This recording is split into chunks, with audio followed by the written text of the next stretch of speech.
This is Mr. Westbrooks, educator, astronumerologist, and co-host of Unread Book Review with Nick and Rue. Let me put y'all up on this new ebook series that's here to educate our people of all ages, especially the youth, about our collective power, both historically, presently, and beyond. Voices of the Diaspora, written by Knowledge Born Allah, is unique in that it takes the traditional e-reading experience and infuses it with audio recordings, revolutionary songs, and revolutionary music videos. Some of the topics include stories about Black entrepreneurs, stories about Black women who have shaped our world, and stories of Black innovators who've impacted the field of STEAM, plus much more. If you want to know more about this series and what it has to offer, check out our Unread episode featuring Knowledge Born Allah, who was also the founder and host of Do the Knowledge Radio. After the interview, go log on to dotheknowledgeradio.com so you can get your copy of Voices of the Diaspora so that you, your family, your community, and your world can be inspired by the stories of visionaries shaping our future and honoring our past. Thank you in advance for your support and continue striving to be the best version of yourself.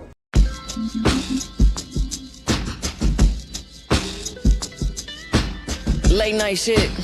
I'm on this Jack and Henny, nigga. I said Jack and Henny. That Tennessee honey. Shit. Let's do this real quick. Turn me down a little bit. Check. The world is mine and yo, I didn't know it. Trying to get myself together before I fucking blow it. Bet 100 that I 7 before I even roll it. Never a chance that I wouldn't hit, so don't you hold it. It's that. Building books by the racks. Every time I say what's on my mind, he be like facts. Shit, never thought I'd come again. Play the game better than some niggas and I place to win. Vanessa White, take flight to the bottom of it. Taking off every cloth till we on to something. I close my eyes and better know I go in. Little mama kinda deadly with the paper and pen. Keep us going, yeah, it's flowing, yeah, the verse never end. Wanna feel momentum changing? Go tell a friend, I bet you. Never ever did you ever think it could be this futuristic at the same time, be this hood? Yeah, my nigga, make no mistake. Every time I dine alone, I'm eating off of 3 plates. One for me, one for them too. Tell me that ain't juju, yeah, you know how we do. Come on, close my eyes and then it's on for real. Little mama about that business, if looks could kill. Be a body every time he probably cop a feel. Trying to tell you fire burn so you know the drill. Come on, say, hey, feel like I'ma fly high, way up in the sky, looking down like the world is mine. And didn't know it, don't fucking blow it. God's gifts raining on me and I can't control it. You told me to talk my shit, right, nigga? Yo, this is me talking my shit.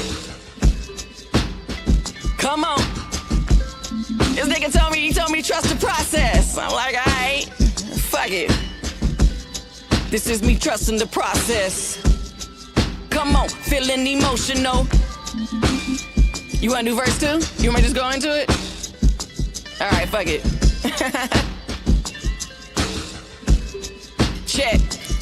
Say it's the year of the female rapper, know it's my turn. I be rumbling with lines, take command on my word. I be bringing out that fire, yeah, I'm making them burn. They shouldn't have never gave these females money, get out the way, nigga. My girls can get it quicker, and watch the money bubble over, yeah, it's getting thicker. We thinking bigger picture, gotta get that big screen, gotta get that forward motion, gotta get this dream up and going, gotta get this game focused. This chick is looking for a tank for a shark, I'm never quitting cause I made it this far. Come on, I'm half the woman that I am, cause we are. I shoot my rockets of desire, then I watch them take off. Now watch out, watch me ball out. I'm murdering the microphone, I'm bringing out the real, cause it's clear that the real is gone. No hood needed, my rhymes are superseded. I be mastering these obstacles, so toss the manual, I don't need it. Hey, I want my legacy in lights. Let the story be the she and G, it won't give up the fight. Let the road be the victory and reach a higher heights. Track stars jumping over bars, yeah, she kinda nice, yo. I'm serving spirit with the slide of the hand. Using lyrics trying to fake up the man. Come on, I plot, plan, strategize for mines. I'm on a mission with conviction to shine, but you know, hey, nigga to talk me to talk my shit. This is me talking my shit. I think they done fucked up, nigga. Hey, told me to trust the process, right? I'm like, all right, fuck it. This shit ain't easy, nigga, but this is me trusting the process. Yo, feeling emotional. You already know, that's where the singer come in at. Right after that. I'm trying not to write nothing, but I be wanting to be like too close, so close, but baby, it's not far away. It may not feel too close, so close. You ain't even far away. Hey, feeling emotional. This is me talking my shit. Come on, Ralo, let's go. Hey.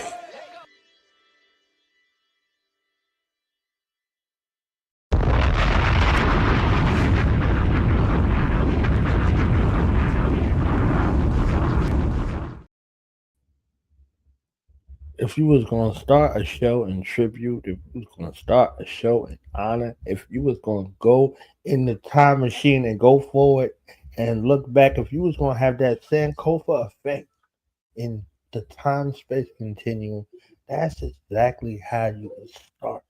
Okay. Peace of Black Power family. Welcome to another episode of Do Knowledge Radio. Placement Knowledge Point, your host, Knowledge Point Online, and we're here on a Friday. You understand what I'm saying? And I'm feeling had a fruition, you know what I'm saying? I'm here in a love space because we have the epitome of Black love. We have one who loved us so much that she dedicated her entire life towards our reformation. A child of the culture is now a mother of the culture, a warrior queen out here, and a queen mother who has been so studious on the front lines of our proper cultural representation, whether it's from Black culture, African culture, but more importantly, hip hop culture. One who continues to push the line and to hold the line on every front, from our children's mind to our great granddaddy's mind. You understand what I'm saying? A captivator, a motivator, an inspirer, an educator, a mother, a true one in the cause of liberation. So it becomes my honor and privilege at this time to introduce some, present to others, the phenomenal, incomparable one. Dr. Ife Jie, aka Dr. J, is back in the building on Do the Knowledge Radio. How are you, fellas?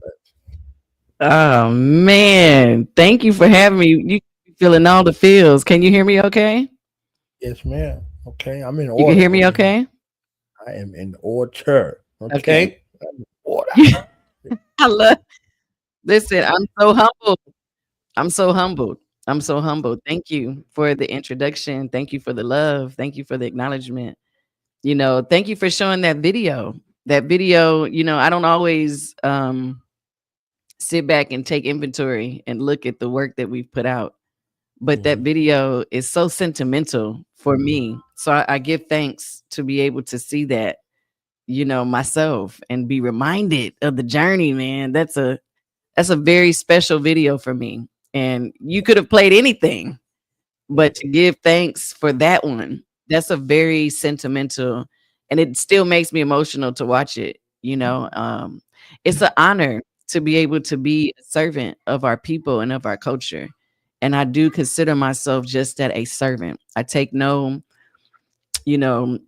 titles that I haven't earned. You know what I mean? I don't take any acknowledgments that I don't feel like, those that, see what I've done wouldn't give. I'm not an ego person. You feel me? I'm very humble and grateful to be able to do things that we love. And so it's a pleasure, and it's a reminder, man, like this has really been a journey. and the journey ain't stopped. It's yet still coming. But That's it's a what it is. privilege to be here and to be with your audience. You know, we got a history, so it's always a joy to be on Do the Knowledge Radio. Okay. Yes. I want to thank you for being who and what you are, Ashe. who and what you are becoming, and who and what you will be in the future.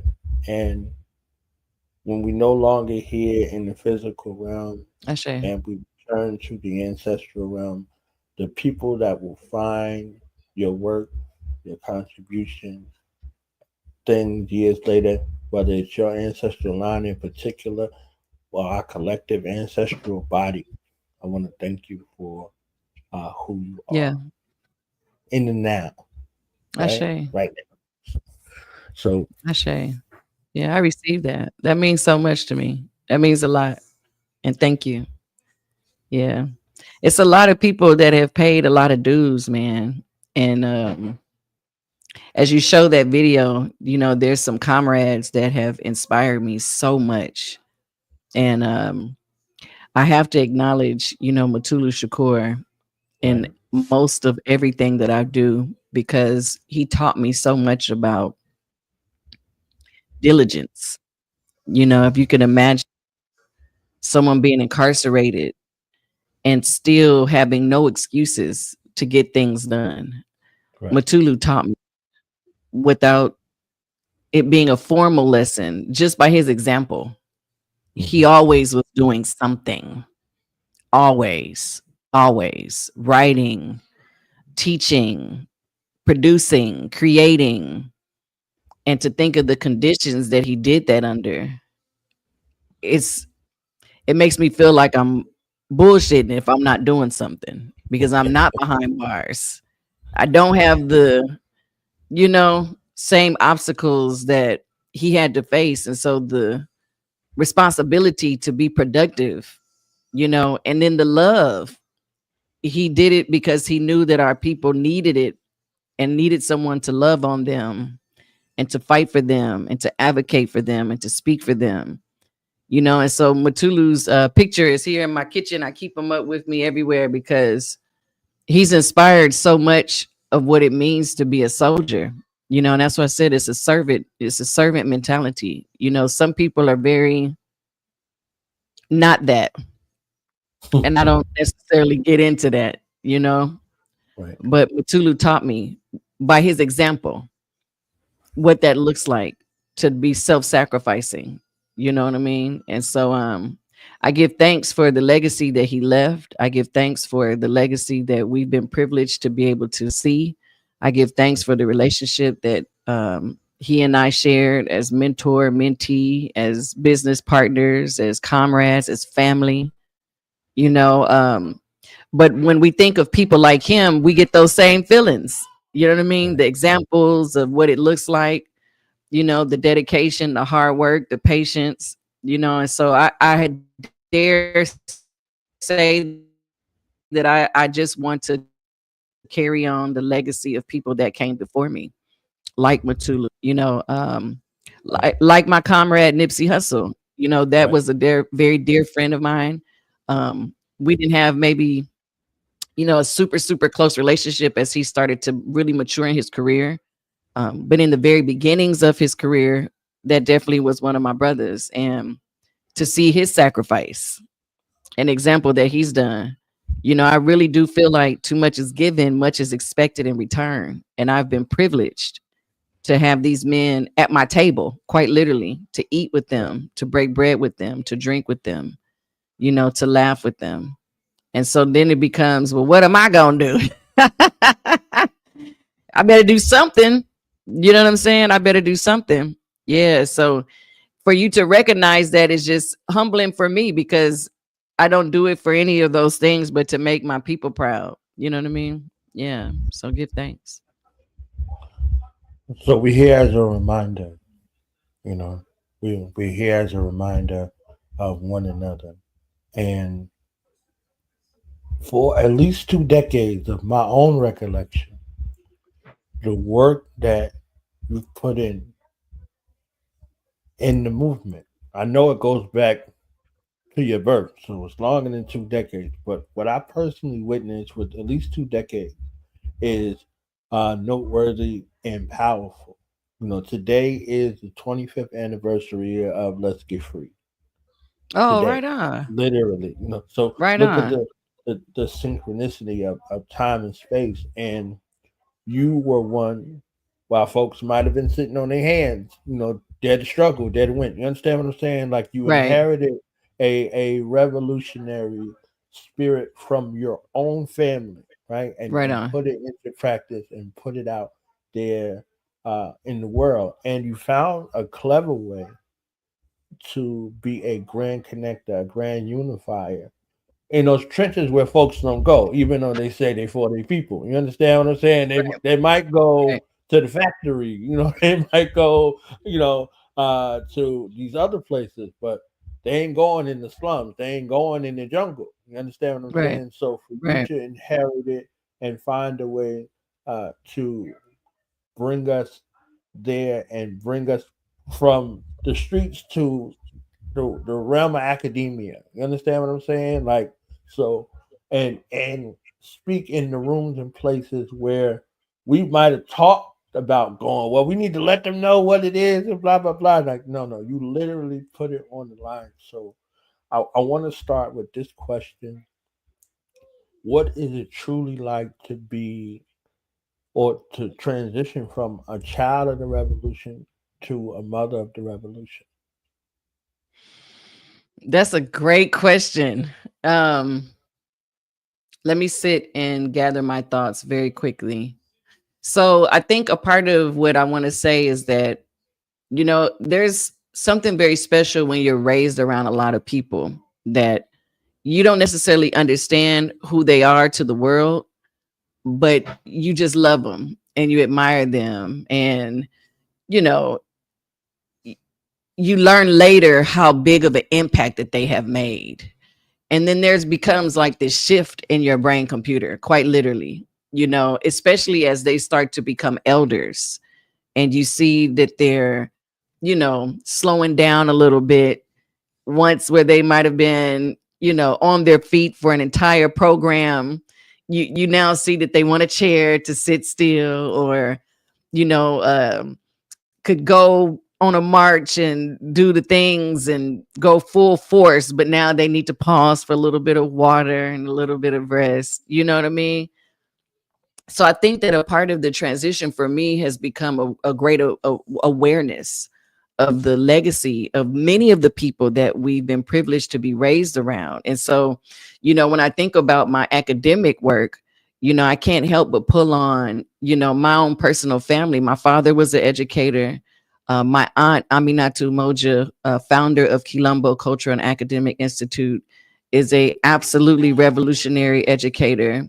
um, there's also a moment where Dr. Akanyele Umoja, yes, in just 1 second, I'll get you some. That's my daughter, guys.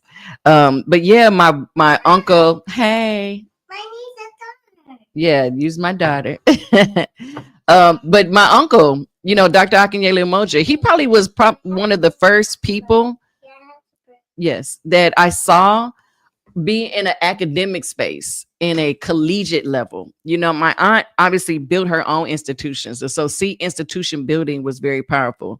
But I think my uncle was probably the first person that I saw be authentically West Coast. He's from Compton, California, be authentically himself, be very well educated, very well read, very articulate, even though he didn't code switch and still had his LA accent and all of that, and to see what it looked like to be a professional in an academic space and to see the responsibility of what that looked like. I remember going to panels as a graduate, as an undergraduate student and seeing him sophisticatedly, chump off people. You know what I'm saying? Like people that were staunch, just ignorant, people that were advocating for Republican narratives and, things that just were not for our people. And I saw him in a very smooth way without raising his voice or changing his language, in a very intellectual way, correct and check people. I was absolutely inspired by what that looked like. So, there's a moment when they start just getting older. And then you start realizing, oh my God, I really was around these people. And they raised me to have a certain example. And so it's not just Mutulu, but it also is the Aminatu Mojas, the Dr. Akinyelu Mojas. It's also people like Watani Tahimba. It's people like Bukita Lumumba. It's people like Chokwe Lumumba. I remember when Baba Chokwe was at a Malcolm X festival. And, he had traveled from Mississippi to make sure he was there. He was speaking. And if you ever had the privilege of seeing Baba Chokwe Lumumba speak, he was a dynamic speaker, a passionate speaker. He had an ability to make you just feel like, hell yeah, you know what I mean? And after he spoke, he like fainted a little. And that was a really like wide awakening moment, for a lot of us, like, oh my God, our elders there's a day that they may not be here. You know what I'm saying? I remember when I got the word that Ahmed Obafemi had made his transition, and I could reflect on times that, I saw Ahmed in his glory, and what a powerful revolutionary he was, and what a great father he was. There's so many memories I have of him holding babies and, loving on our little ones. You know what I mean? And so these soldiers, these dynamic men and women, Ia Fulani Suni Ali, Bilal Suni Ali, Mama and Jerry, a lot of these women and men that we were privileged to just be around, they didn't necessarily always set us down and tell us what the expectation was. They just lived it. They lived it, and so when they start to transition into that elderhood, and some of them are still with us for sure, Baba Kwame, Kalimara, these folks are still with us 100%. We're grateful for that, but it becomes a moment where you start recognizing like, oh man, I'm a grown up now, and what am I going to do with all of these examples and with the torch that these people have lit, because it burns so brightly. Like how can I add to the sustaining of that fire? I don't want to see that torch go out, because look at all these amazing human beings that we were privileged to know and to hear stories from, and see their example and their love for our community. And so it really is a moment where you just have this epiphany, like, oh, I'm a part of that legacy. And some of us reject it. Some of us don't want to have anything to do with revolutionary culture, and some of us 100% embrace it, and we want to run with it. And so I just am a part of a collective, and so I have to shout out Asantua Suni Ali, Dr. Asantua Suni Ali, who took it and ran with it. Our Chokwe Antar Lumumba, who took it and ran with it, the current mayor of Mississippi, stepping fully into his father's shoes. Efuwata Suni Ali, Princess Medea stepping into her mother's role. You know what I mean? There's so many more of us. My cousin, Dr. Chinua Umoja, we've all at some moment had the call, like they say in the church, you know what I mean? You get the calling, and some of us answer the call and some of us don't. I feel very privileged though, because my call was loud and clear from the beginning, because my call had a beat to it. You know what I mean? My call had a rhythm to it. And so I was already drawn to hip hop. I was always drawn to the culture, and so when the call came, it really was more of a Holy Spirit moment. And so the people that raised me just helped me fulfill that, you know what I mean? But I think I was already ready to answer that call at a very young age of, wow, this hip hop thing, I love this hip hop thing. You know what I'm saying? And I want to be a part of it in a way that makes sense. And so I give thanks for that. So yeah, it's a moment where you just figure it out. Like, yo, I better do something, because now I'm not a child. I'm not a teenager anymore. You said 2 decades. That means I'm real grown. I don't know how old that is, because I don't know nothing about no age, but the truth is that you're right. You know what I mean? There's a moment where you mature, and you have to figure out, well, what are you going to do with the things that you've been blessed to be around. And so part of my transition was being aware of those examples and then owning it and saying, you know what, if I'm going to do it, then I got to really do this at the excellent level that the people around me have done it. And so I'm just literally trying to just be like them, 100%, 100%. Yeah. Definitely. So now, from a artist perspective, a cultural mainstay. I don't know if we really look at our time period. Everyone has their time, right? They say revolution Yeah. is in the hands of the young. So Yeah. from young on up through your gift, one of many, right? The gift of music. You had children that was little babies, like we was little babies at the lectures, at the drumming circles, at the naming Right. ceremonies, and all of Right. that, to picking up the culture and rolling with it, but giving our offering. You see what I'm saying? Yeah. Giving our offering. So you gave us an offering in the art realm, and it influenced aspects of RBG culture from a cultural narrative that became palatable, giving soundtracks and using soundtracks as opportunities for your voice to be heard, to precede you before your voice is heard on these panels, on these Right places, on. on these Yeah. pages, in Yeah. these books, in the realm of academia. So the sum total of that totality, I know you don't look at it, but you have to look at it, right? Yeah. You left a mark, right? You Right left on. a mark, right? You left a mark in a way that it's not duplicatable. It's unique to you. You see what I'm saying? Like the Yeah. lines in your palm, they're unique to you. Like your destiny is unique to you. Right So on. lessons learned from this time that's still evolving. You have that ability to be able to look back, hindsight being 2020. What's some of the biggest lessons you learned as being a purveyor of the culture from a musical and a cultural perspective?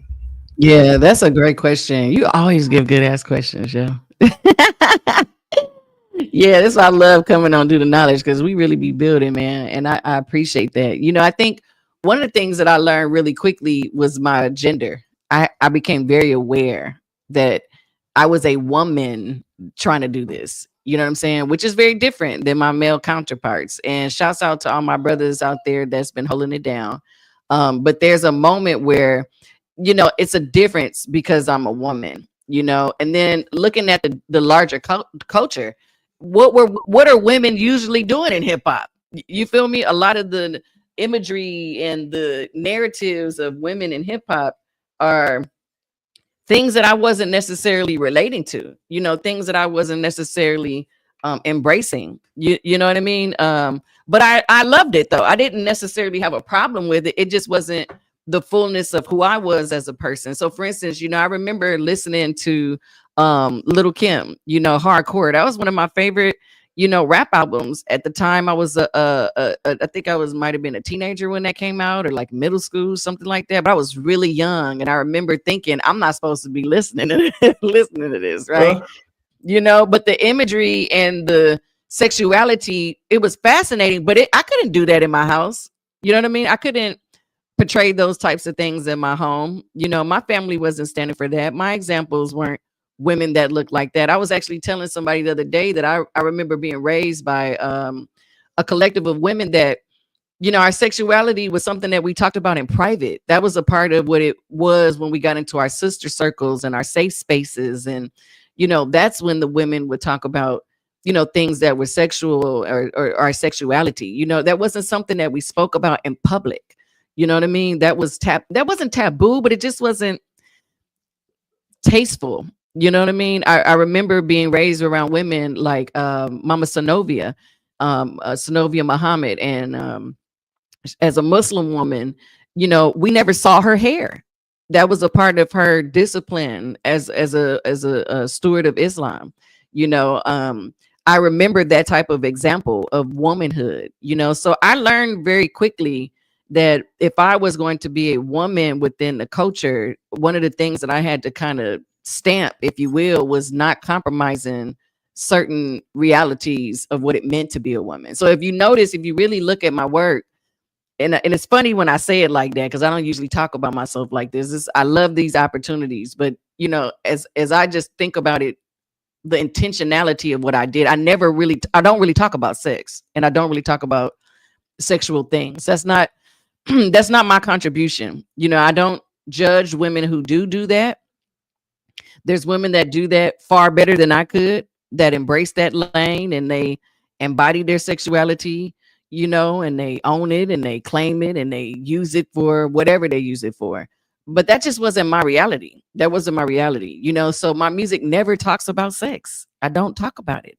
I think there's other things that our people need to hear about. And for me to be a woman, I could have easily got into that lane of using sexuality in the forefront, of using my body, to entice the videos. You won't see me twerking. That doesn't mean I don't know how to do it. That just means I'm not going to showcase that. That's not what is important for our culture. I don't think our culture needs to see more of that. I think our culture needs to see other narratives of what it looks like to be a woman, to be a mother. If you really look at a lot of my videos, as you mentioned, I do have children, and my children are in a lot of my videos. There's babies in my videos often, and I do that on purpose because hip hop should be family. Hip hop is community, and so it's important for me to have these edgy, you know, lyrics, but then you see some kids, you know what I'm saying? And that's a part of the intentionality. I wanted people to see another narrative of what it looked like to be a woman. Does that mean that I don't, dress cute? No, I dress cute. Does that mean that, I'm not going to wear makeup? No, I wear makeup. I have my hair done and my nails done and all the things that make me express femininity. But I'm not going to do certain things that I feel like y'all seen that already. That's a narrative that we've already mastered, but what else is there? And I think what's interesting is that women get put in a box. Either you're the Little Kims, or the Sexy Reds, or the you know Nicki Minaj's type, or you're the MC Lights and the Queen Latifahs or the Rapsodies, and there's like no in between. Lauryn Hill kind of is like a in betweener. She's not hyper sexual, and she's not, hyper masculine. You know what I'm saying? You still see Lauryn Hill kind of embody that duality, if you will, of imagery. And so I wanted to be more like that. I wanted to show the balance of that. You know what I'm saying? I wanted to be able to bring that narrative to the forefront. And so when people do look at my work, hopefully they'll see like, oh, this feels safe, this feels fun, this feels family, this feels good, this feels not like I don't want my daughter to watch it, you know what I'm saying? Or I don't want, these other young women or young men, to see these other narratives. I want them to see that this is a part of it too, so that was, I think, my biggest thing. Just understanding my power really as a woman, and using that power in a way that actually would benefit our culture. Honestly, yeah. Super bar. Now, you've been writing since before you came out of the womb. You've been writing since before you came out of the womb. So how has your message changed, or has your message changed over time since you begin to formulate and express yourself through the written word? Yeah. I think my writing, what's funny is that when I just wrote my latest song, Order, I wrote that on purpose with a really clear focus of what I wanted to say. There was a time where my expression and my writing, I wasn't as intentional. You know what I mean? I was trying to just have a good time, trying to ride the beat, trying to make it sound fly, but Order was very intentionally written. And that came with some experience, kind of knowing what words and what things kind of make people pop. um Nip had a thing about dumbing it down, and not using too many lyrics. You know what I'm saying? And so I kind of appreciated that there's also a moment where you just want to make things that are really easy for people to listen to and to catch on to, and making hooks that are easy to remember, concepts that people can grasp really quickly. So my writing definitely matured. And when I wrote Order, I literally was grieving Mutulu, and I was like, what could I say right now? What do I need to say? And then look at what's going on in our world. Like this, listen, yo, you already know. Stuff is crazy. Stuff is crazy. And it's a lot of chaos, you know what I'm saying, that's going on. And again, it was more of a moment like, if I'm gonna say something, I want to say something. So what needs to be said, as opposed to me just wanting to express. It really was kind of an inventory moment. Like, look at what's happening now. What does our culture need to hear right now? And so Order was written with that type of spirit.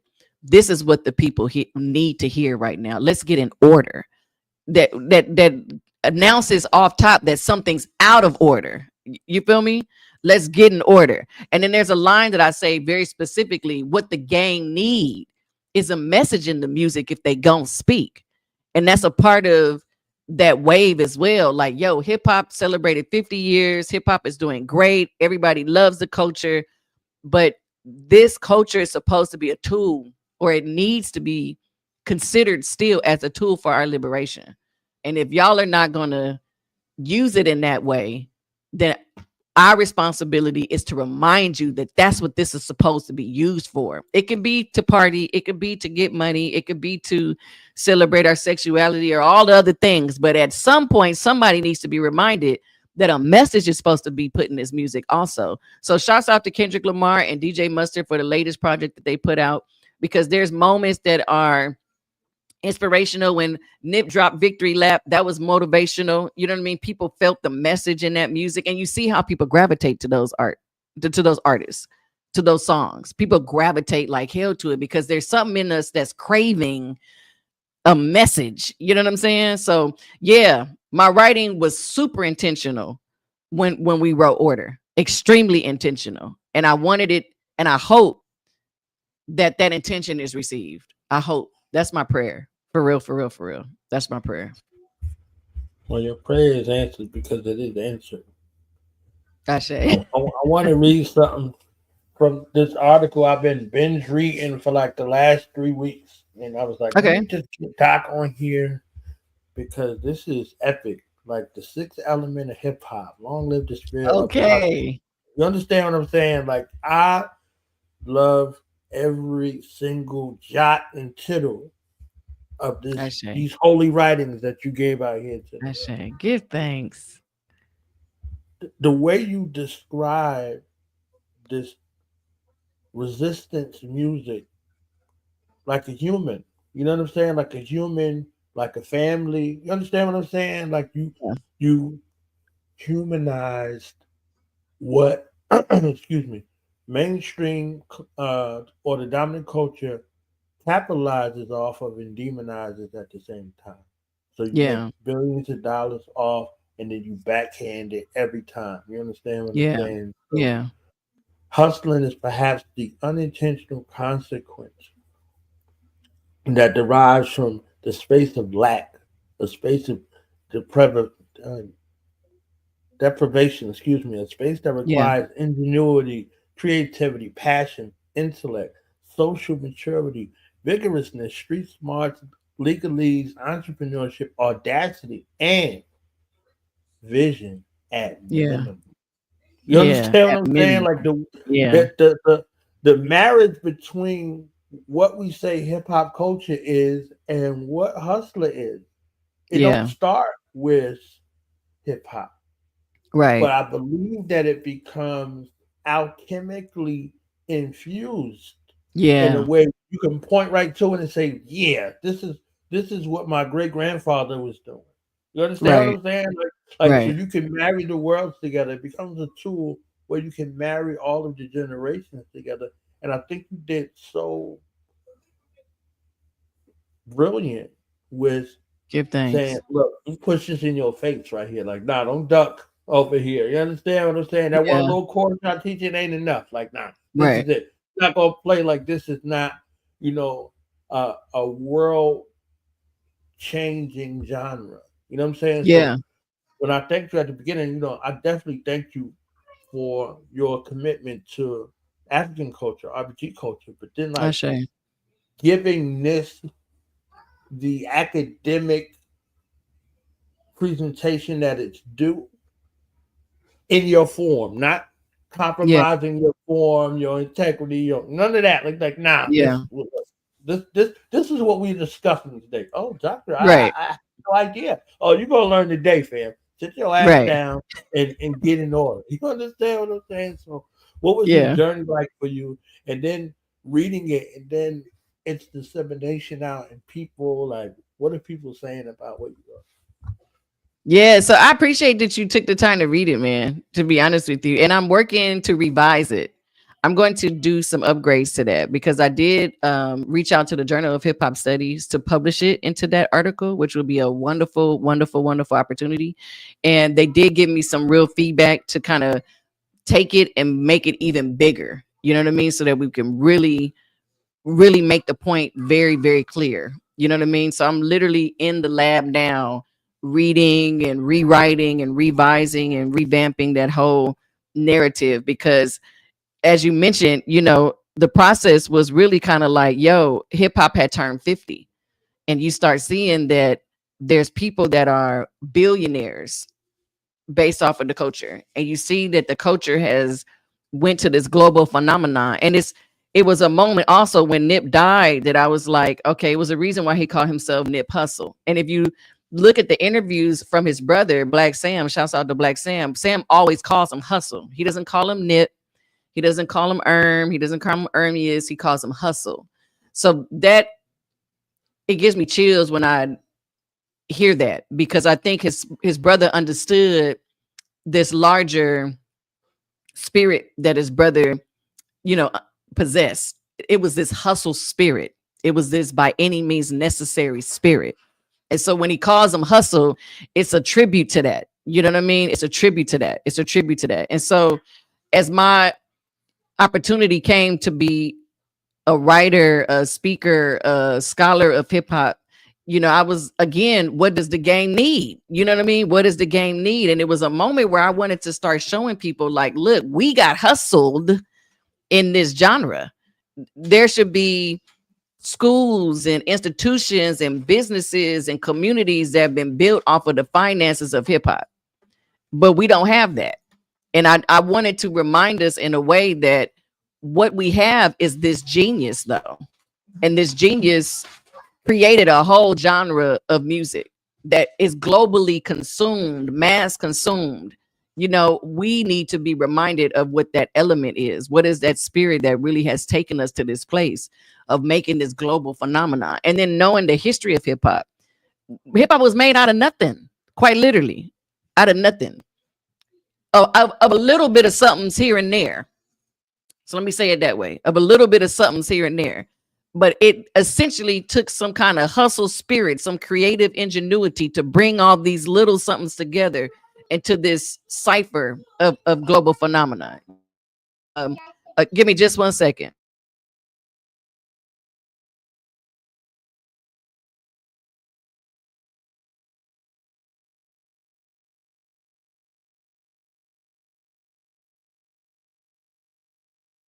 Yeah, I'm sorry. My daughter needed me for 2 seconds. But yeah, so that was a part of For the, motherhood, okay? yeah, I ain't listen. Drop a bomb for motherhood.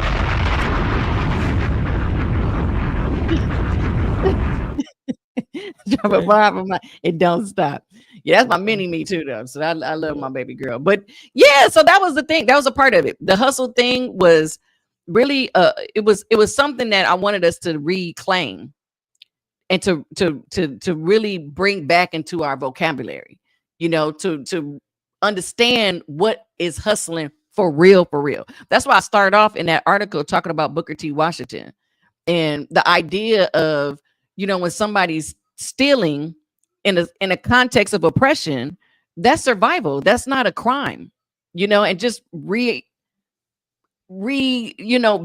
these narratives that have sometimes worked against us. You know what I mean? So the young man that figures a way how to sell candy at school, yeah, it might be against the rules, but this little dude got a hustle spirit. He's trying to figure a way to get it out the mud, quite literally. And again, that writing was the spirit of that. How can we start to look at hustling as not just something that's a part of hip hop, but it's a part of who we are as a people?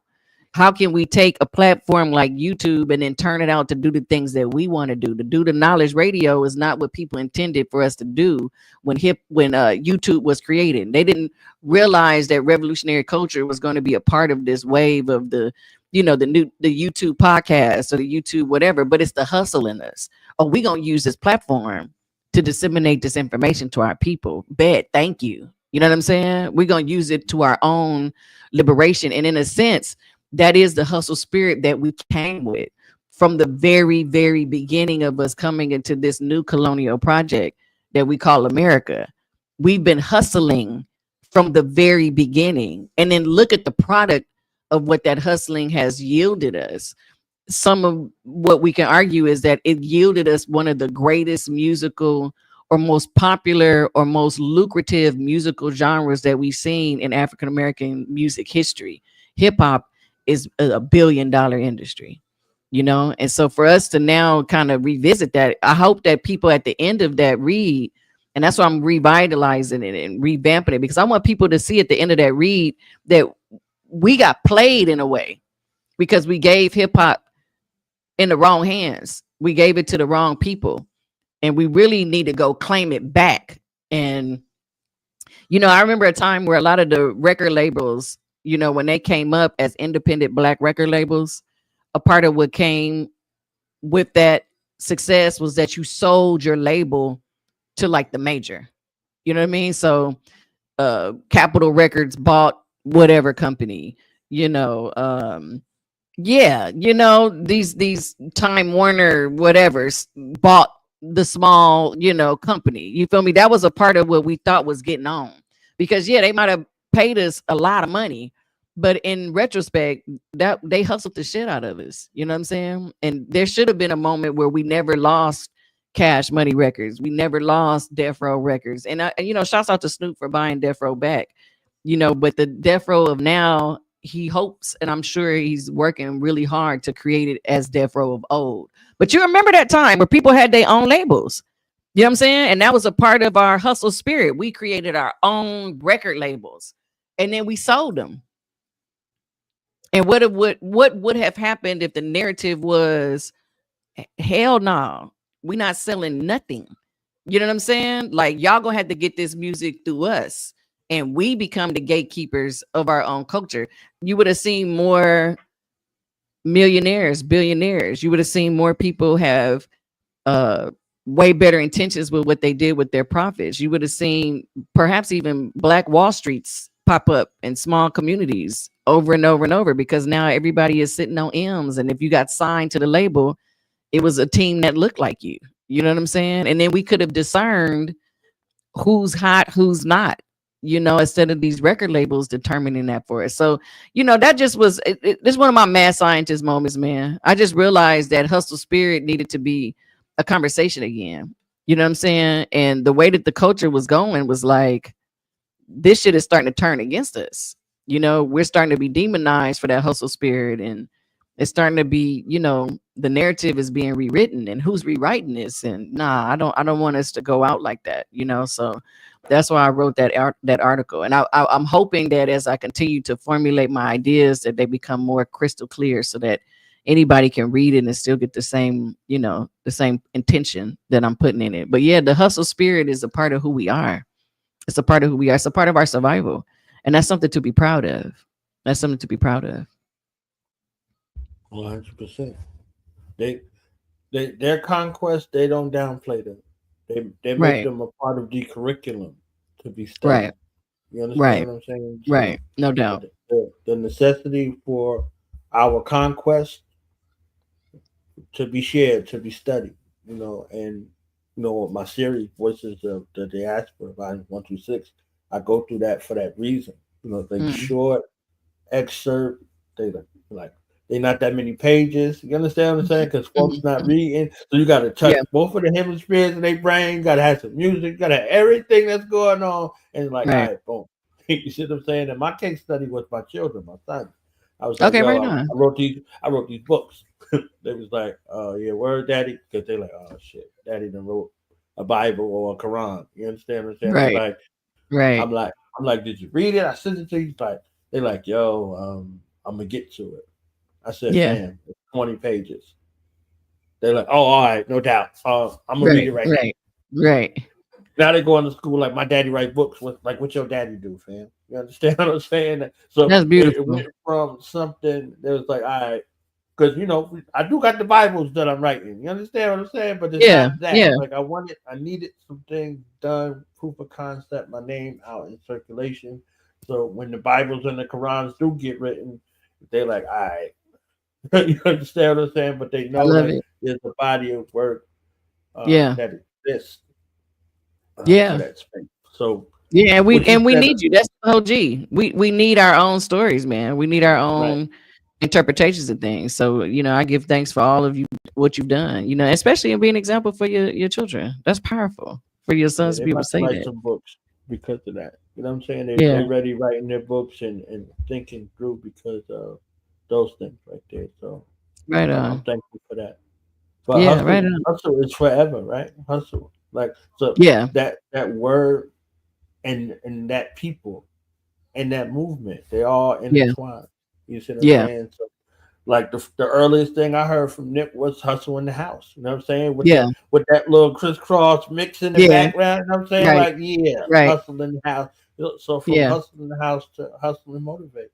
You know what I'm yeah, saying? So it's like from hustle to hustle. You know what I mean? yeah, So just yeah, going like, and the ill part of it, right, is it's something you do for yourself that the world gravitates to. yeah. Right on. Hustle and motivate was in Creed 3. You know what I'm saying? Like Yeah, they put it in the right, score. Like he right, walking out to fight. You know what I'm saying? And right, I'm like, right. ooh. I was like, oh, that was slick. That was a bold statement. You know what I'm saying? Yeah, A real bold statement. It's like, all right, we yeah, done did it. Like, you know what I'm saying? Like, uh, so that mentality of continuing to grow. So he going from hustling on the corner to they at the meetings. They got hustle speaking. right, You see what I'm saying? So right, like right. personally, what that is, what that means. You see what I'm saying? So it's something that you embody. Like so, revolutionary culture go from a whisper to an atomic bomb. There you You know go. what I'm saying? There you So go. Yeah. definitely a real thing. Definitely a real thing. Right? So yeah. So I want to ask about balancing you as a private family person to the public persona, phenom, educator, radio host, lecturer. You know what I'm saying? Like all of the things that you do. Like, how do you find that balance in between your private life and your public persona? So to speak. Yeah. I don't know if I really, really have an answer for it. I'm still figuring it out. I think sometimes event by event. Um, I will say this though. I tease my friends and my family a lot because I feel like I'll get like questions. Like for instance, when we did the video shoot for the order song, one of my friends reached out and they was like, "Is it child friendly? Is it child friendly?" And I was like, "Of course it's child friendly. Everything I do is child friendly." That has helped me in balancing things. I don't live a life that my children can be a part of. You know what I mean? That helps me to have a balance. I don't have to find a babysitter for my child to be at the video shoot because there's going to be a lot of people drinking and smoking. That's just not my reality. I don't smoke weed. I used to. I don't anymore. I have been for a couple years now. So I've taken my daughter to the studio because when I get there, I'm like, I don't smoke. I don't really want y'all to do that if we can help it, or do it before I come or do it after I leave. I'm not a hater, you know what I'm saying? But it's just not what I do anymore. You know what I'm saying? So yeah, my daughter can come to the studio session because we're not in there just smoked out. You feel me? Um, my children have been able to come and be a part of a lot of things that I do. I remember taking my boys at one point to a show that I did, and there was a bar there. And I asked specifically, like, yo, is this going to be a problem? Because I got my kids with me. And he was like, no. And he had them sit down at the bar and he gave them little virgin drinks. You know what I'm saying? And they were just sitting at the bar drinking these little, whatever they were, you know what I mean? And probably like some Shirley Temples or something. And they watched mom do her thing.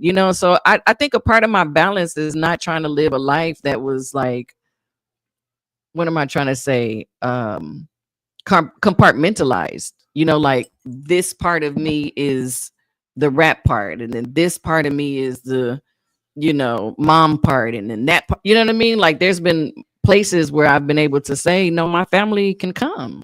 I don't live in a lane where I'm compartmentalized.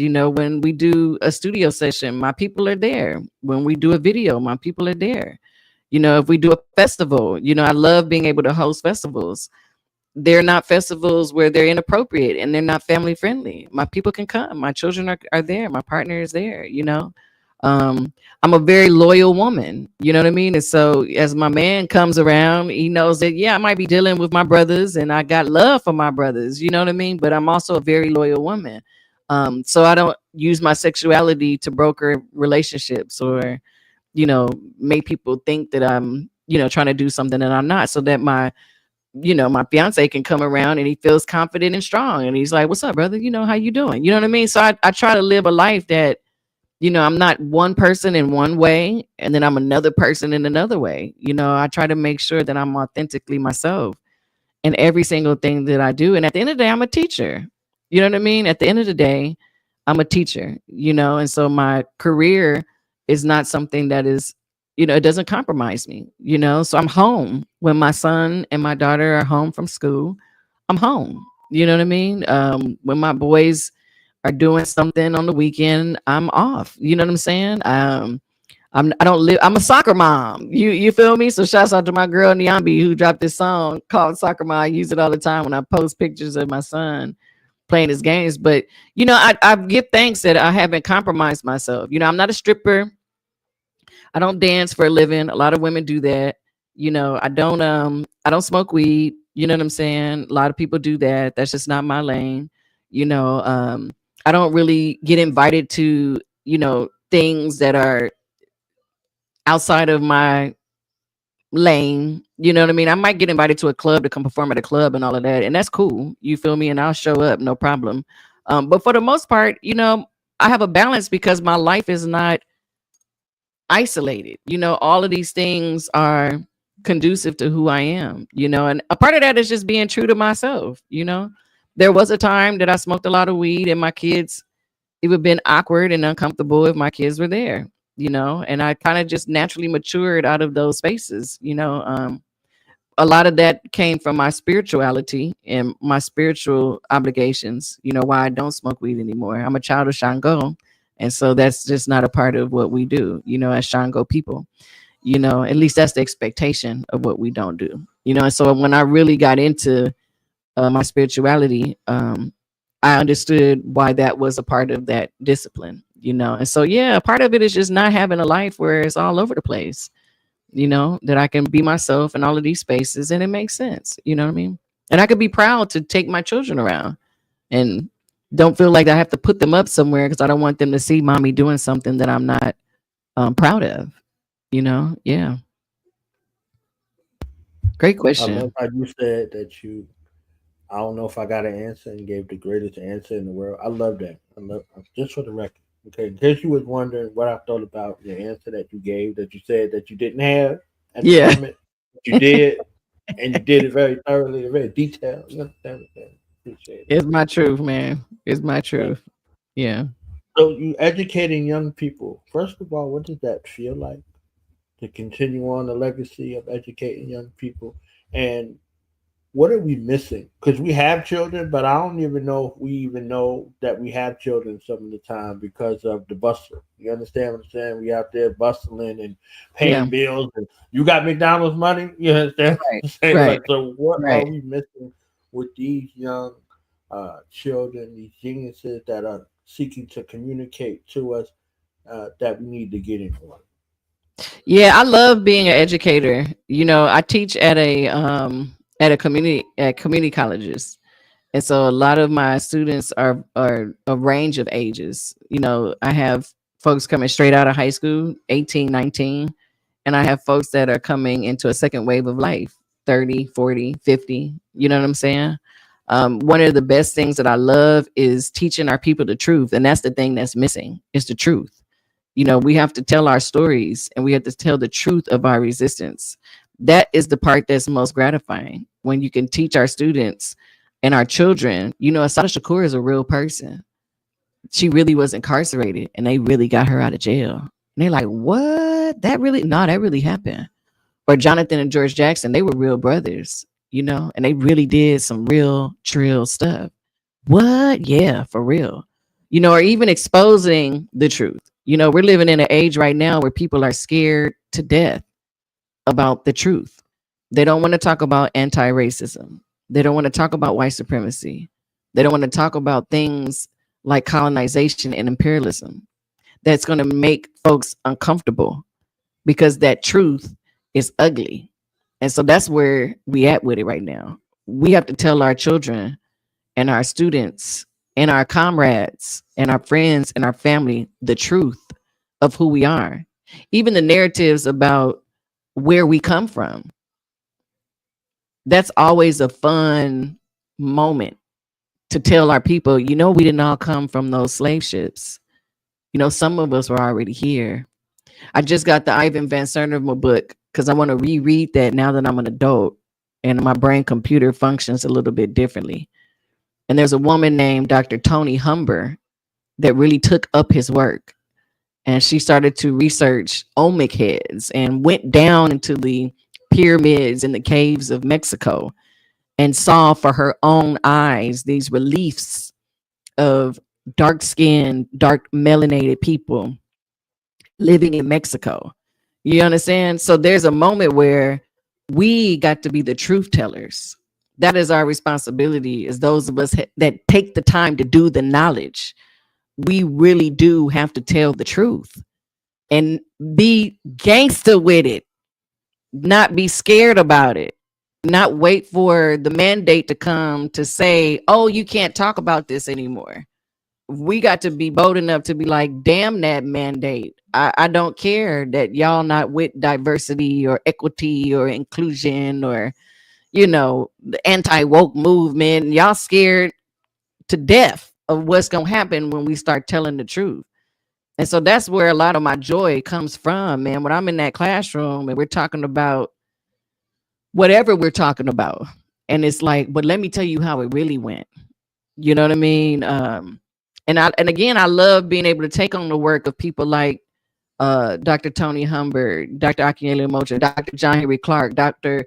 Marimba Ani, Francis Quest Wilson, Dr. Francis Quest Wilson. You know, these are the people that I'm like, yo, let me put y'all up on game and tell y'all this. You know what I'm saying? And so when I'm telling my children what their possibilities are, I hope that that translates, you know, like, let me tell y'all the truth of what you can do, you know, and that kind of goes back to that hustle spirit as well. Like, if you really, really want it, the truth is that there are no obstacles. Like that young man in the Matrix movie when he's at the Neo goes to see the Oracle and he's sitting in kind of like the living room and he's waiting to see the Oracle, and there's these children playing with things and, you know, making things, you know, move and all this other stuff. And there's a young man and he's playing with a spoon and then he bends his head and the spoon bends and he says, how are you doing that? And the boy says, it's because there is no spoon. There is no spoon. And so that always resonated with me, because once we decolonize our brains and we take up the spirit of our ancestors and we're empowered with that spirit. Even if you don't get into spirituality, you just recognize that your ancestors are a force by themselves, then you can start being empowered to do things that are unheard of and things that you would have never even conceived to be possible. You know what I'm saying? So that's where I find the joy, and that's the gap right now, because unfortunately our young people are not learning the truth, and they're getting these crazy narratives about what life is really like, and that's dangerous. You know what I'm saying? That's dangerous. I bang for real life. I can appreciate the new wave of technology that's coming down. I can appreciate artificial intelligence being a tool in the human toolbox, but I also bang for real life. There's nothing like the brain computer, the human computer. There's nothing like the capacity of what we can do. You know what I'm saying? Um, so that's a part of what I'm on right now. I'm banging for real life. And I say that bang on the system, gang bang for this real life order, because that's a part of what we're getting to. Is this artificial reality? Is this virtual reality? Is this non-human led reality? You know what I mean? And we're letting the system play us and just feed it to us and give it to us without any digestion. You know what I mean? Y'all gonna eat this fake food. Y'all gonna look at these fake images. You're gonna avatar yourself to death. You know what I'm saying? You don't even gotta be a real human being. You can look totally different with this filter and all of that. And it's a time and a place for all of that. I'm not mad at any of it, but it has to be balanced. You got to know that exists, but then you got to know this other thing exists as well. And then let people choose what lane they want to get in. But if this is the only narrative that's happening, then our children are never going to know that there's another reality out there. And that's where we come in at. We got to be the truth tellers. We got to be the gangbangers for the real life. We got to be those enough that are bold enough, that are not afraid to check the system. If the system is not functioning, America's only 200 and almost 250 years old. This matrix is not that old. You know what I mean? And so we got to tell the truth of what it is that is best for humanity, and really best for melanated people, best for African people. Sometimes the word African can be very limited because, we assume that there's not Africans in all places of the world, right? Or African descendants in all places of the world. And truly humanity is African if we really want to go there. But there's a moment where anywhere that there's melanated people, we got to be the ones to hold it down, to really keep the narrative clear so that white supremacy doesn't continue to flourish. White supremacy gets checked at the door. White nationalism has no room to grow.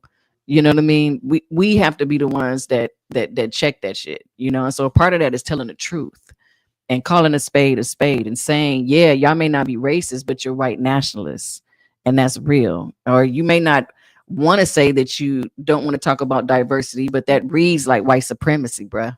You know what I'm saying? And that takes a certain audacity. You know what I'm saying? And that's where we at with it. You got people literally signing things into policy, into law, trying to keep our children dumb and never bucking the system. It's the same things like we saw during the days of slave codes. I don't want you to read this book, that book, and that book. Look at the book ban list. That's why I'm like, yo, I'm going to try to buy as many of those books on that list right now. Because y'all are really coming for it. Y'all are really coming for it. You know what I mean? So that's a part of my inspiration just as an educator. I'm going to take every single day that I'm with my people, black, brown, blue, or whatever, to tell the truth. I tell a lot of my Spanish speaking students, y'all not supposed to be speaking Spanish. Y'all practicing Catholicism. That's not your religion. That these are not your languages. This is not your culture. And then they become, what? Yeah, you too. It ain't just us, because I'm in LA, so we got a lot of folks from Salvador, a lot of folks from Ecuador, Colombia. We get Mexicans for sure, and even within Mexico, you got North Mexicans, South Mexicans, Central Mexicans. And all Mexicans are not created equal. It's totally different cultures. You know what I mean? So that's a part of the conversations as well. Like, we all are victims of the colonial project. Don't think because you can pass in certain areas or you can do certain things that you got privilege, baby. That's not it. So that that becomes the real mission right now, is to tell our people the truth. We got to do it. We got to do it. And we better do it now, so that when things come down the line, people can be critical thinkers and they can think for themselves, So that's the goal. That's the goal. And that's the inspiration. And hopefully our young people will start eating it up, because they do every time. Every time. It's delicious. It's like, word, yeah, word. And so the job does itself. We just got to be the ones to make sure that we prepare the plate properly, and make it look good and put that seasoning on it. And that's where it comes up with this new wave of educators. We got tattoos and gold teeth, and you know what I'm saying, and the style and the swag, and so the education looks seasoned. You know what I'm saying? So when we in there telling the truth, people are eating it up, and that's the joy of being able to be an educator right now in this time. Yeah.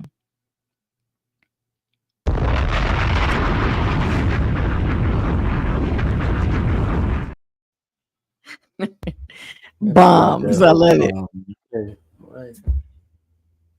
So I got 2 questions left. I thank you for the time that you've given, and this next one is pretty prolific. And I got to come see you. I got to get you in the camera. I got to get you in the book, because this is one of those Bibles that I'm writing. Right on. My research question is: does the hip hop industry owe Black people reparations?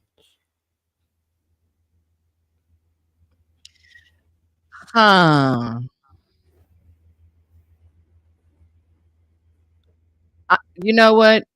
That's a really provocative question.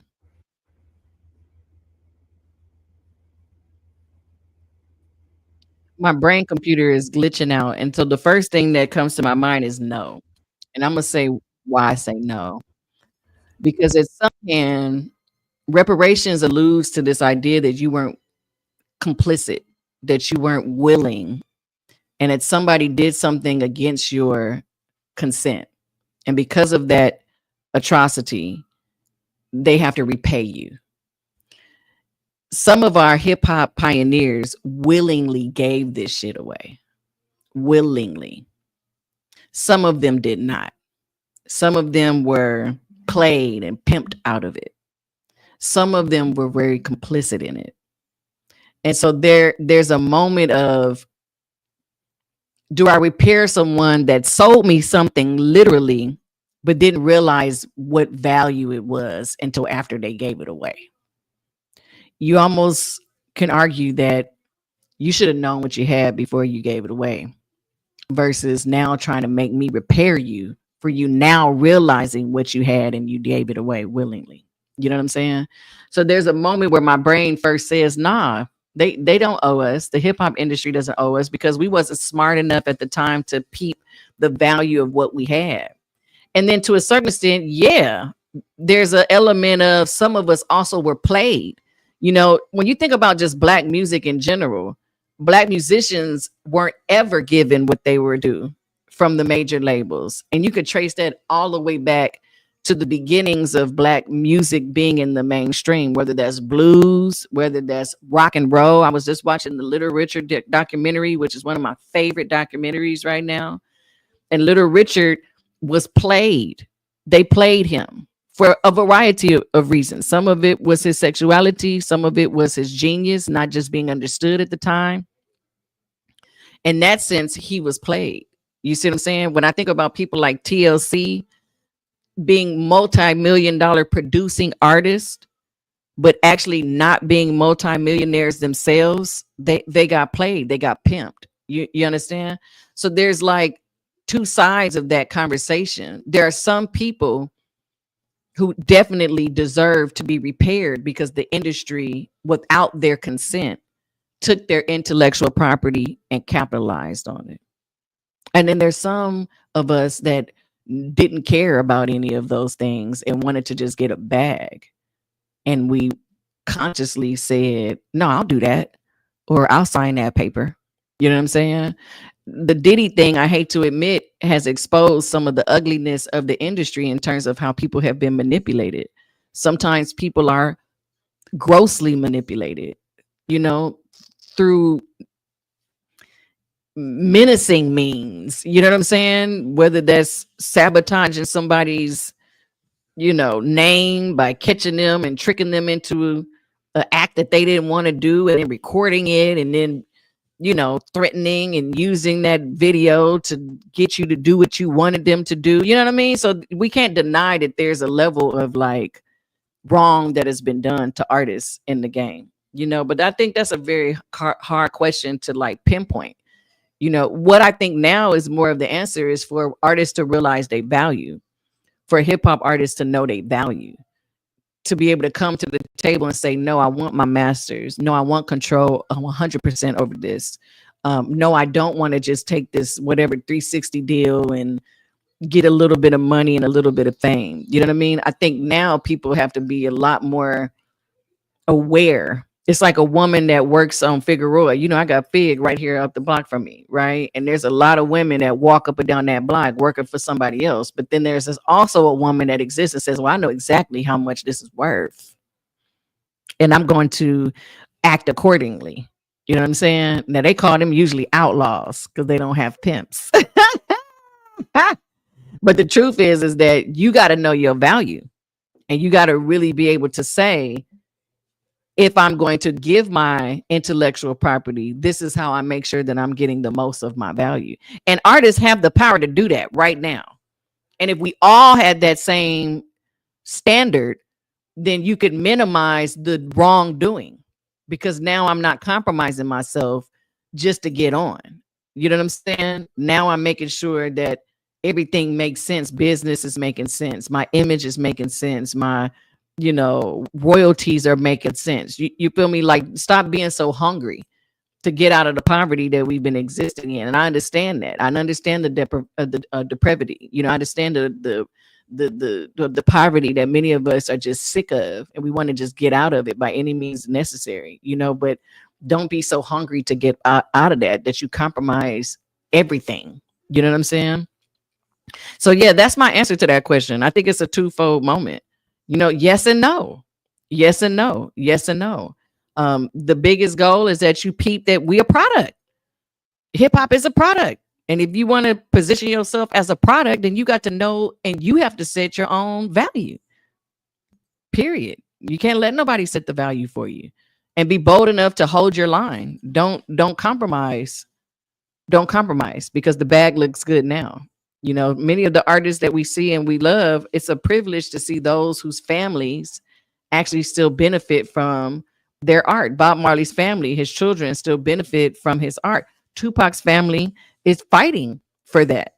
And I don't want to speak too much on things that are not my lane to speak on, but the control over his estate is a debate. It's a debated thing. Who actually owns some of the things that Tupac produced. Nipsey's family seemed to have had those things in order, so that his family actually benefits from his legacy. So that's a part of it. There's been some people that absolutely were robbed. Absolutely were robbed. And in that sense, yeah, I would want them to be repaired. Yeah, that's a great conversation. You're gonna stimulate a lot of people's minds when you write that piece. Because just the concept of reparations alone has so many layers to it, But hip hop has a responsibility right now. We're not in the past. We are in the present, and we can consciously stop playing ourselves. We can. So y'all hear Dr. Ife Jie, you're gonna be in the book and in the video. You understand? It's documentary. So we just got a little snap, a little snippet, because I little got snippet, different little snap, Yeah. Right? Yeah. Last question. Okay. Your life, your legacy, your future. How do you envision? Excuse me, from what you might be able to share or infer in the moment. How do you envision our plight as the people are going forward? What are some of the things that our attention should be on, and us moving towards, mobilizing towards, organizing towards? Yeah. So this is a great way, I guess, to end this brilliant conversation, which I appreciate, because we building. This is really, I get the pleasure to talk to quite a few types of people, and I love coming on due to knowledge, because this is a raw conversation. You know what I'm saying? And I appreciate the space of just being vulnerable and being myself. You know what I mean? And not feeling like I got to say something that people are not going to appreciate. So I'm always just grateful, you know, for these kind of safe space. This is my brother, you my comrade. You know, we family in the RBG struggle, right? So there's a moment where we could talk for real. And then put it on YouTube for everybody to click like and subscribe, right? But you know, one of the things that I want to say is that moving forward, you know, my whole mission now is return to the source, return to the real. Street Sankofa. That's the monikers that I fly. You know, when I'm on social media, when I'm in spaces, these are the things that I'm promoting. You know, and so while we're being diverted into a world that can potentially not serve our humanity, I want to offer that alternative of returning to the real. You know, what is real life? What are the real things that makes us humans? You know, one of the things that makes us human is connection. So being able to connect to one another, being able to connect to higher power, you know, to be able to connect to the earth that we live on, to have an appreciation for those connections. That's the real. That's the real. That's the real. You know, as human beings, we have a responsibility to Mother Earth. We live on her and we live through her. And so if we're not taking care of her, we're not being good stewards of the blessing of Mother Earth, you know? And so however that looks like in your world, I would want people to consider how to express that care. You know what I mean? How do you show appreciation to Mother Earth? Because she is endlessly bountiful and can satisfy all our needs, right? From the herbs that we eat to heal our bodies, to the food that we eat to heal our souls, you know, to the waters that we swim in to give us joy, you know, to the mountaintops that we sit on to give us perspective. Mother Earth is us and we are her, you know, and so connecting to that is powerful, and connecting to each other. You know, I know that social media has become a part of our culture now, but there's something very, very valuable about just human contact, being able to touch someone through hug or through a handshake, you know, or have a real conversation with a real person that has real thoughts and real ideas, and, you know, connecting to each other by not saying and being afraid of saying love. I love you, my brother. I love you, my sister. You know, not conflicting that with, or construing that, or, you know, confusing that with sexuality. I don't have to want to be romantically in love with you to tell you that I love you. You know what I mean? But connecting to people, appreciating those connections. You know, I say I love you to my students every day before they leave, because I feel like that vibration is just as strong as any other vibration on this earth. And so connecting through love energy, I love you. That's a real vibration. That's healing. You know what I'm saying? So I don't want people to forget that. And then connecting to the source. And I say connecting to the source because, you know, the source of all creation, there is a source. Now, however you call that source is up to you. But there is a source. There is a beginning point. Like they say, the force in Star Wars, you know, may the force be with you, where that is a source of something, you know what I mean? And so that's a part of the narrative as well. Return to the source, you know, and I have a song about that, and I have a video about that. And I say in that song, you know, it basically comes out of our African identity for many of us that are African diasporic people. You know, we got to return to that, to the source of our humanity, through the spiritual magic that we know it still exists. You know, whether you get it from Togo, or you get it from Benin, or you get it from South Africa, or you get it from the, you know, the forests of Uganda. You know what I mean? Like, go back and go get that power. You know, that is where our connection at its highest is. You know what I'm saying? And so that's where I'm at with it. You know, is return to the real, return to the source. And then of course my whole give me 1 second, I'll get it for you. And then my whole goal and hope for hip hop is to have a street Sankofa. You know, I want folks to remember why hip hop started in the first place. How did we get to the beginnings of hip hop? Go back, go back. At this time in our culture, we can have enough distance to say, let's go and look back at what it was 50 years ago. What was the South Bronx looking like what was the white flight? What was the poverty? What was the oppression? What were the conditions? You know, I'm working on this other project that I'm trying to produce as well. Hold on just one second. And there's a moment where right up the street, hold on.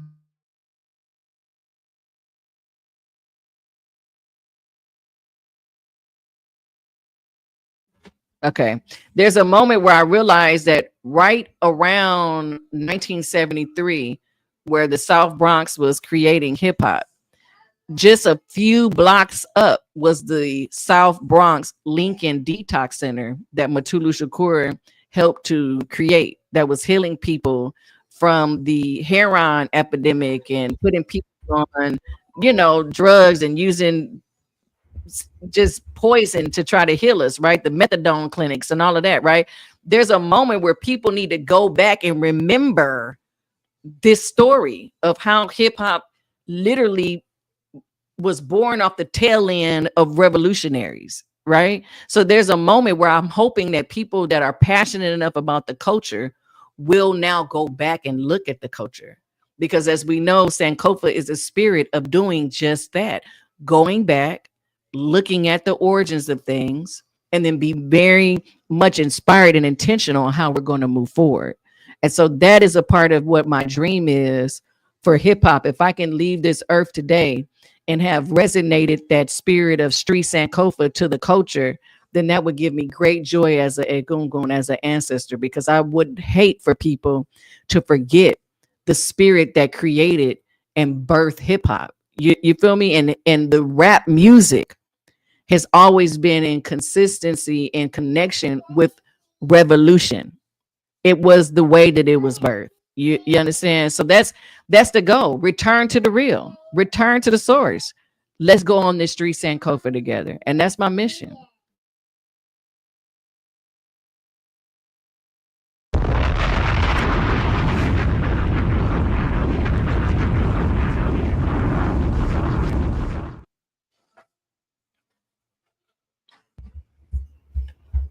So final thoughts as we close.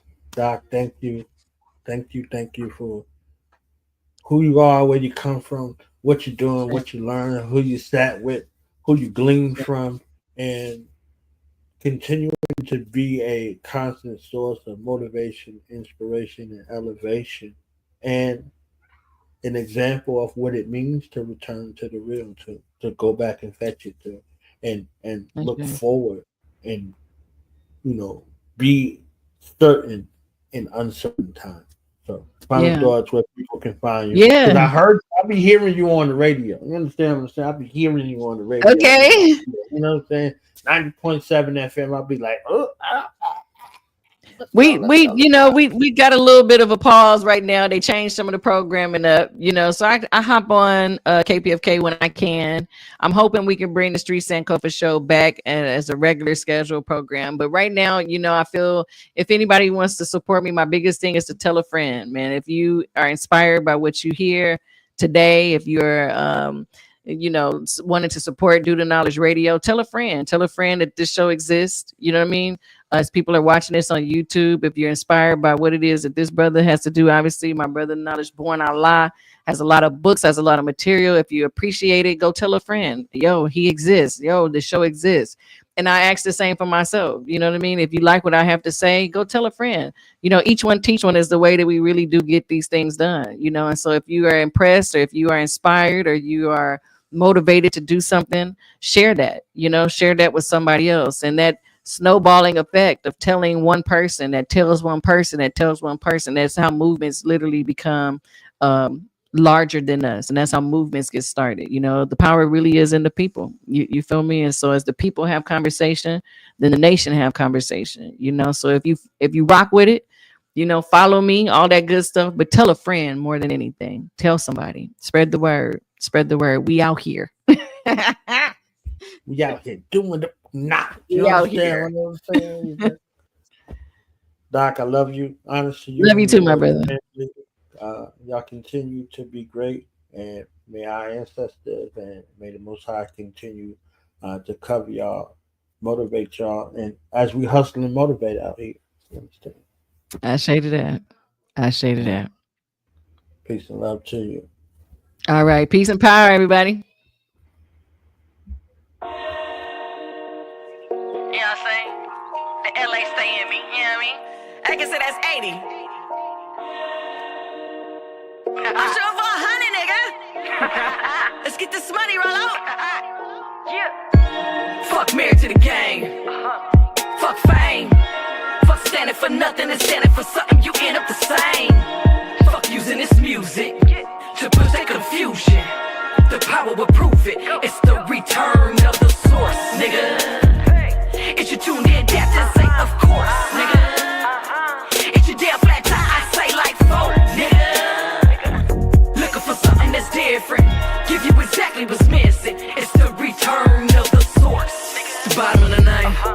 Took a pound by the eighth. Suited and booty, you know what we doing. You know we ain't coming to play. Surrounded by warriors. The bold and the glorious. Don't really want war with us. Big as we buy it, they call us notorious. You be coming for the head spot, train for the headshot, win some, lose some. For the heart of the South Bronx, home when the hard knocks if I came from. Mixing the words and the sound is surrounding you, feeling the power. Put it together, the art and the rap and the dance and the shit is a problem. Fuck marriage to the game. Fuck fame. Fuck standing for nothing and standing for something, you end up the same. Fuck using this music to push that confusion.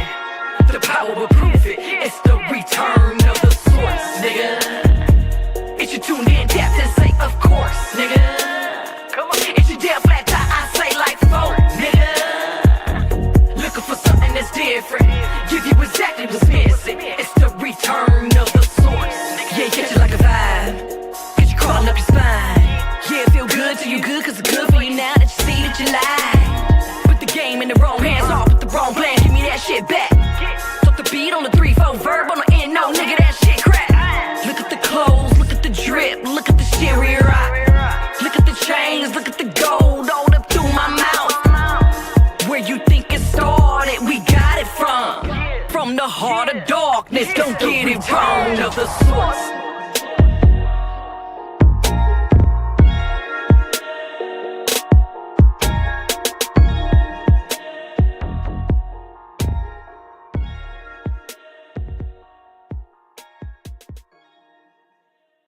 I'm about to spit some real shit. Been holding on my tongue for a little bit. G shit, better get RBG shit. Y'all be acting like you never did see shit. Stop holding, motherfucker, I ain't folding. This Royal African golden. I shine like never before and I grind like I'm on my 4, 5, 6. I'm watching my money grow and I'm here to let niggas know I'm number one with a bullet, I'ma pull it.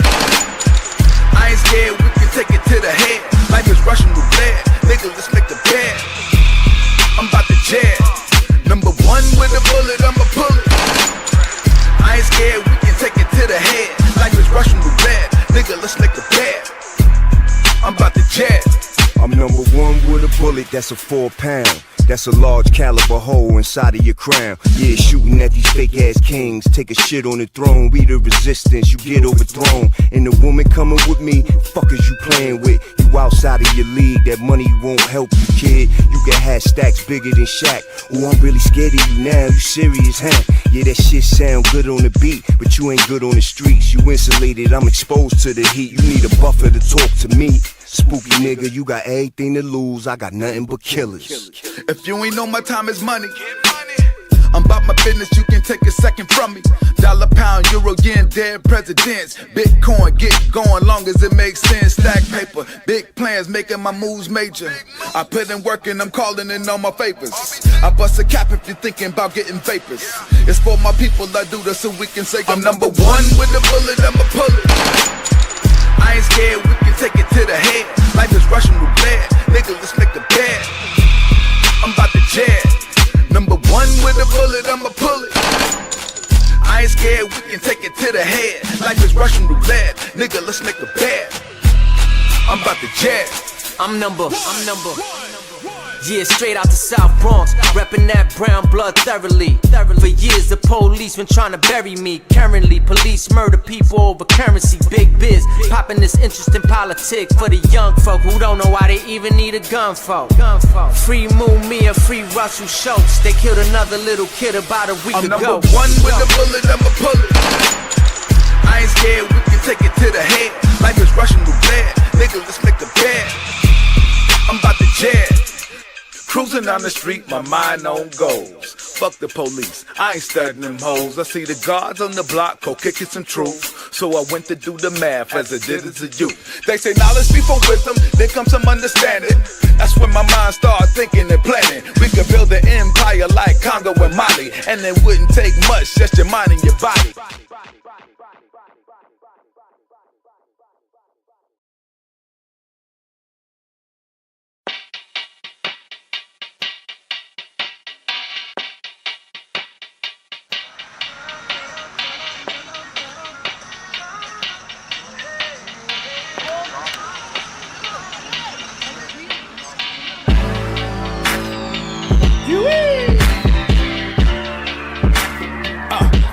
M1 in the building.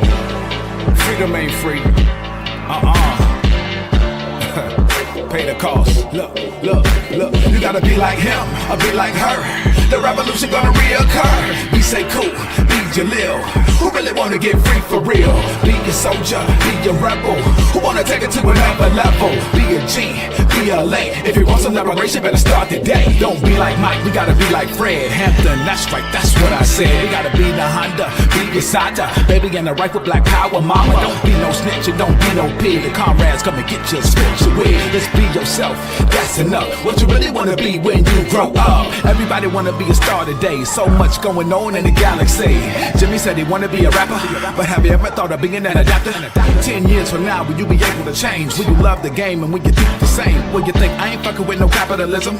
You don't pay your taxes and you throw you in prison? What you really know about sacrifice? Giving your life, paying the price. The price of freedom is death sometimes. Better that than dumb, deaf and blind. Make a weak heart lose breath and mind. UEP Newton came just in time, so I'ma be like him. I'm getting it in until they open the pen, because we destined to win. Hasta Victoria Siempre. I am Fidel, I am Jay, I am Tucson, I'm Cinque. Us, revolutionary sensei. See, I work for the people, the streets is my office. So Uncle Sam, keep your damn hands up, office. It's about to be a riot from the worker to the bosses. Obama gon' just double cross us. Fuck him, you gotta be like him, or be like her.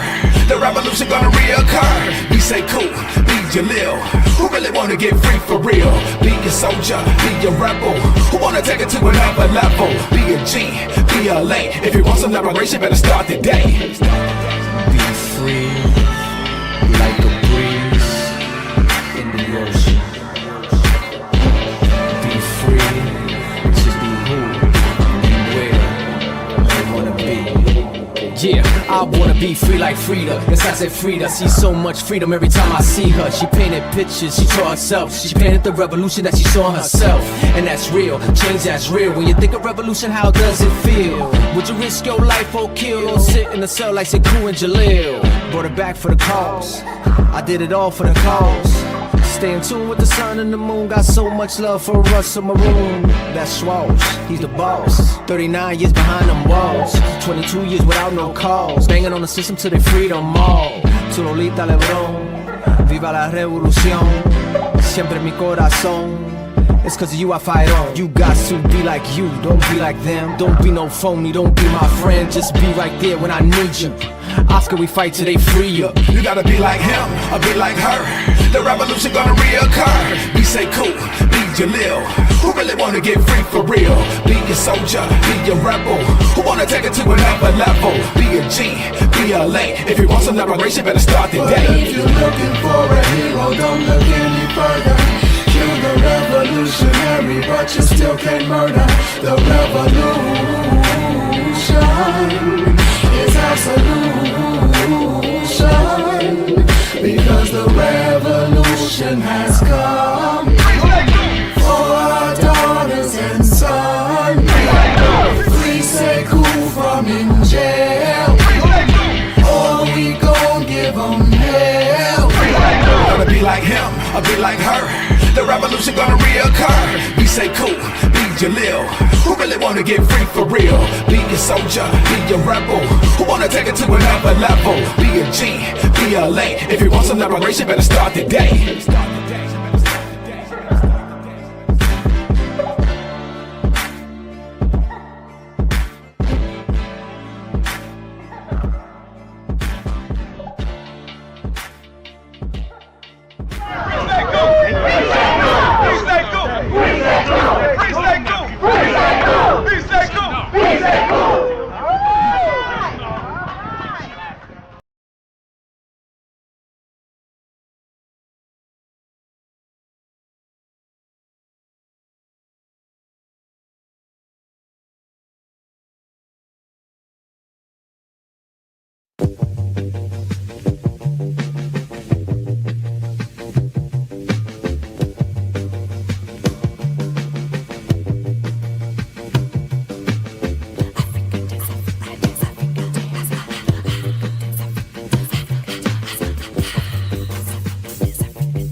any shape, any form, conjure up a storm cloud. It rains, it pours, let it fall down. Spirit dance, Cherokee, Blackfoot, put a pound to the ground. 2 steps, it's all it took. Hey, I used to run from the sound of the drums. Cause spirit would hear it, and spirit would come. African dance.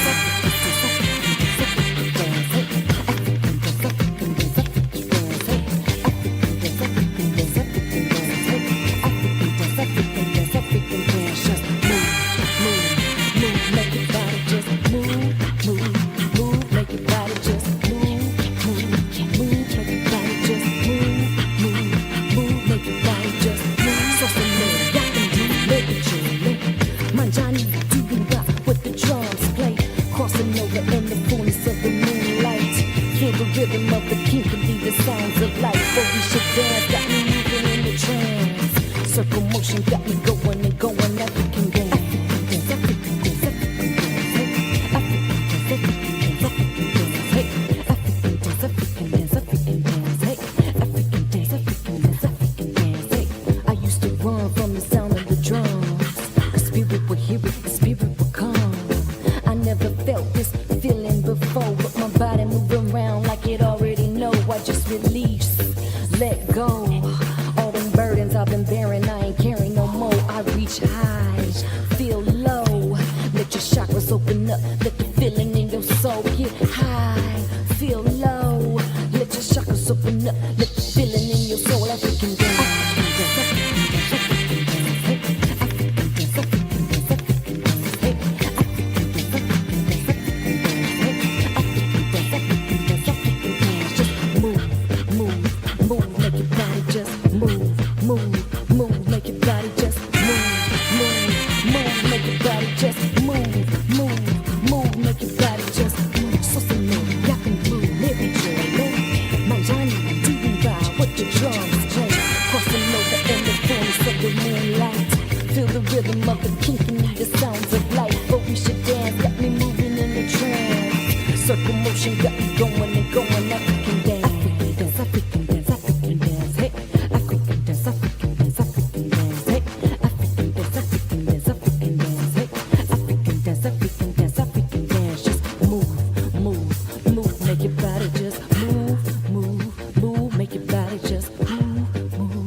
Cannot go without this book, and let me explain why.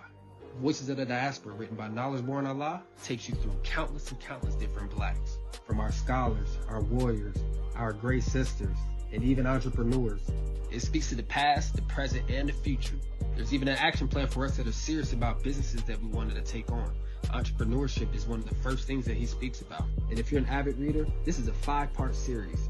So this is not only a great resource for ourselves, it's a great resource for us as parents. We can teach it and incorporate it into our lesson plans for our children.